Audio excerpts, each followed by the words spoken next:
approved by the House and signed by the President. Joining us to discuss is Mike Leon, host of the Can We Please Talk podcast, and we have Tony Kinnett, national correspondent at the Daily Signal and host of the Tony Kinnett Cast radio show and podcast.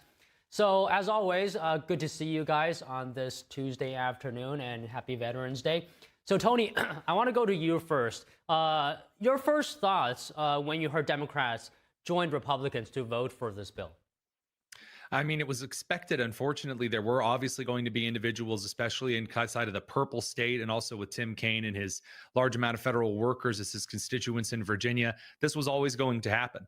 We understood they were going to flake. They tried to run a really tough line and say, oh, we're doing this to extend Obamacare subsidies.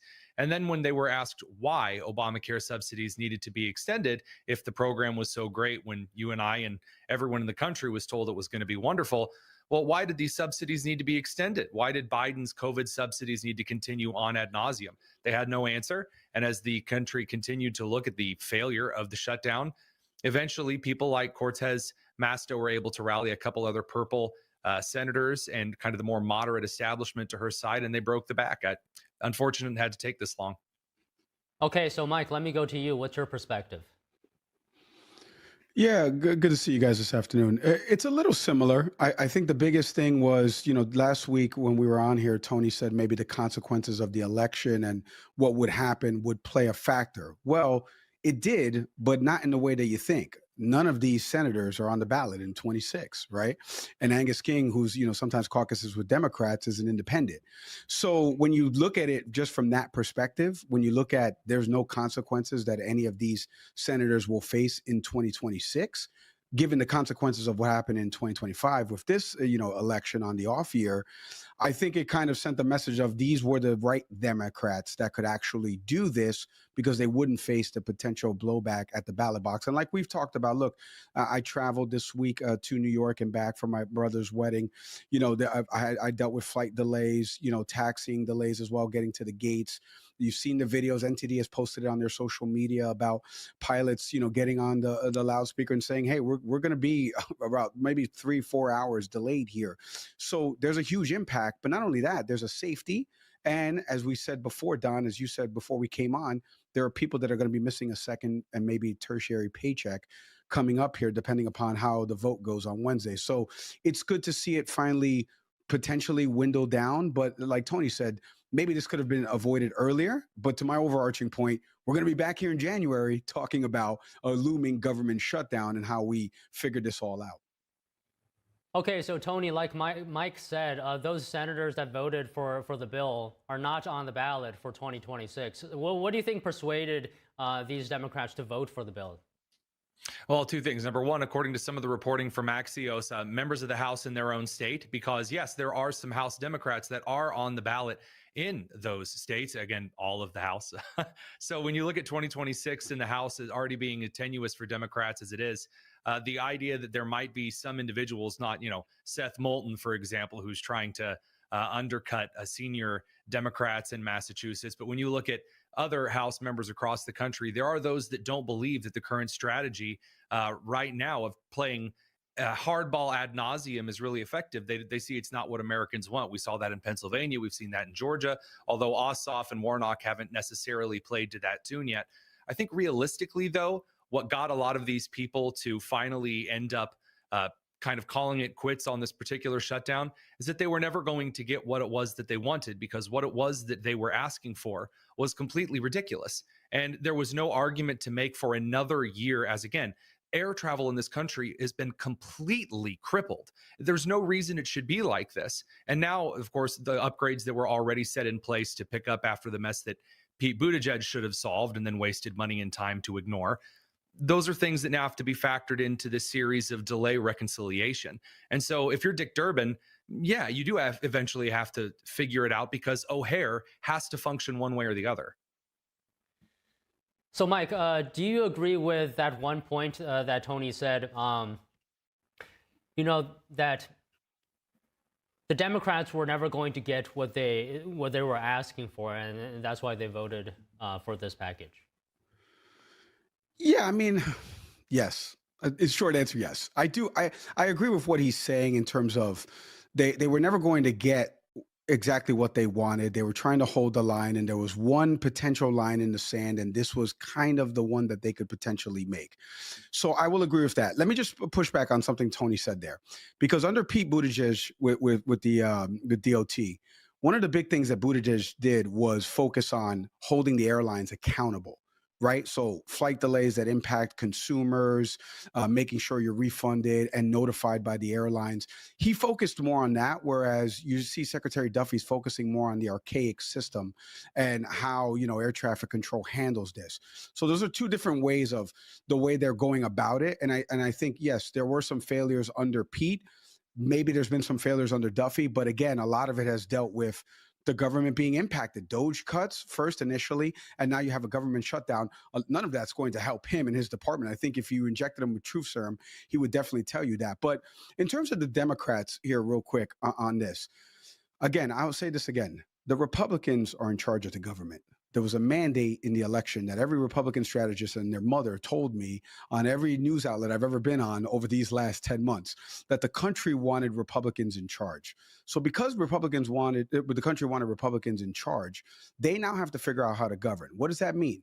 That means that these ACA subsidies that were being fought for by the Democrats, now Donald Trump is in this inalienable position where,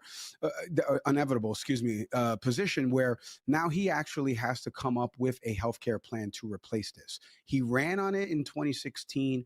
We haven't seen a healthcare plan that has come to fruition from Republicans. So that will be the interesting thing in all of this, because like Tony said, they didn't get the concessions that they wanted. But now I'm seeing Republicans start to flip their message to like Marjorie Taylor Greene. I mean, we could all roll our eyes on the 180 she's done, but now everyone's starting to talk about, well, what's the new healthcare plan going to look like? If you didn't make the concessions on this, what is your plan, especially that you can take out on the road with you in 2026 from the Republican perspective? So that is what is going to be the next wave that we're going to be talking about over these next couple of months. If we don't get another CR passed or actually a funding bill throughout the whole fiscal of 26, is going to be about the healthcare plan that Republicans are potentially going to put forward.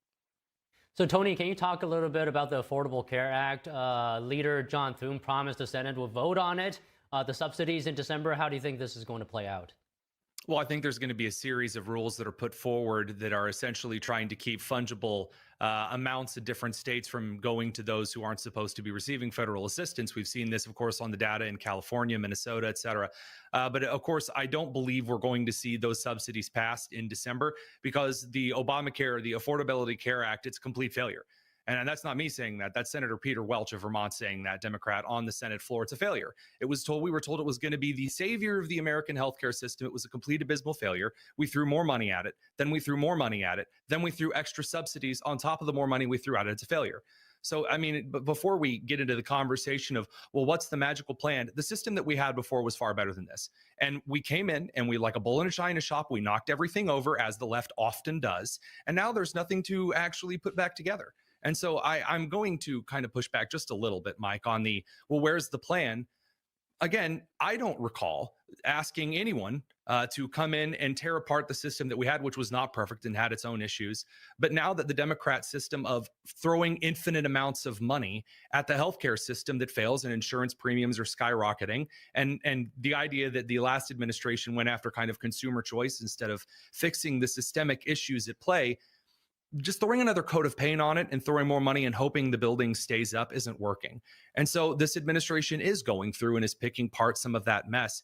There are a couple of proposals that I've heard. I hope that a privatized healthcare system is the way that we move to, which opens up and deregulates and allows individuals to try different things. We're seeing this right now in, as we've talked about, in the ocular field. We've seen this in the cardiovascular fields now with some of the stuff coming out of Florida. And then, of course, we've seen this regarding weight loss drugs, not to mention anti-allergy medication, things like that. The injections for when you're having an allergic reaction. I don't know why that's not coming to my mind at the moment. Those are areas the market is starting to compete because they've been deregulated. That needs to happen across the board. All right, Mike, any points from Tony that you'd like to respond to? Yeah, well, I mean, I don't think it's a fresh coat of paint. I think the ACA was well intentioned. And again, as somebody right now who's a private contractor who has to rely on the ACA to, get insurance for my family, there's issues with it. Not only what you're paying monthly is obviously way cheaper than what you would pay if you had a W-2 contract job and you lost your job and you had COBRA benefits. It's way cheaper than that, but the coverage is not the same, right? And obviously everybody has killed Obama already on the, you could keep your doctor and keep the insurance or whatever the slogan was. I'm forgetting it at this moment. You all know what it is. And that none of that came true, obviously, because of the options that the ACA offers. But I do want to push back. Tony, I love pushing back, buddy. The biggest thing that I would say is that, it's really up to Republicans to fix this. I don't need more diagnosis of the issue. We've been talking about the issue. We know what the problems are with the ACA. And there's countless stories of people that are, red, white, and blue, no political leaning or no affiliation, that are going through issues with ACA. They want to solve to it. So this is twice now, 45 and 47, that Donald Trump has been president, and we actually haven't seen a plan. And the best instance I can give last night, I was watching a different network. I'm not going to say them here. And there was a Republican strategist that was on there that was talking about, and he got asked point blank, well, what is the plan? And the plan was similar to what Tony said, diagnosing the issue. I don't need more diagnosis of the issue. I want to use a doctor analogy. I know where the pain is. The pain is rotating right here. I need you to fix the pain, even if it's a temporary alleviation of the pain, but I need you to fix it short term and long term. And that's the issue that we're having right now. And I think in 25, especially at the ballot box, we saw, and again, people can digest it either way with respect to the numbers and voter turnout, but we saw a little bit of the pushback of what Trump has done on affordability. Now, I think in 26, the message that Democrats will take with them is about where's that healthcare plan? Because this is what we were fighting for. Republicans got the government back open, right? We played ball. We came across the aisle with them. And now, where's that healthcare plan? When are we going to fix this? Let's hope to hold them accountable to it. Okay, Tony, one more response on ACA, and I do want to move the conversation along a bit. Your reaction to calls now for a change in leadership in the Senate, some saying that Schumer couldn't keep his caucus unified. I mean, of course, he couldn't keep his caucus unified. There have been separate reports from different news agencies suggesting that he gave the wink and the nod. He didn't give the wink and the nod. Schumer's leadership is over. The Democrat Party is now going on young progressives and old suburban women. That seems to be the new two key demographics moving into 26. Big mistake. But alas, I certainly won't get in their way on that one. But regarding the healthcare situation, a full diagnosis is necessary. And the reason I say that is Mamdani. When you look at a diagnosis, it actually matters to determine what the root causes are in order to determine a solution. The left and the right think there are very different causes to this particular ailment on the American healthcare system. So whereas someone like Mamdani has said, oh, it's the evil rich white corporations that are hurting everyone because they're mean and they're, bent over backwards, and insert stereotypes that we were supposed to throw away after the 1930s.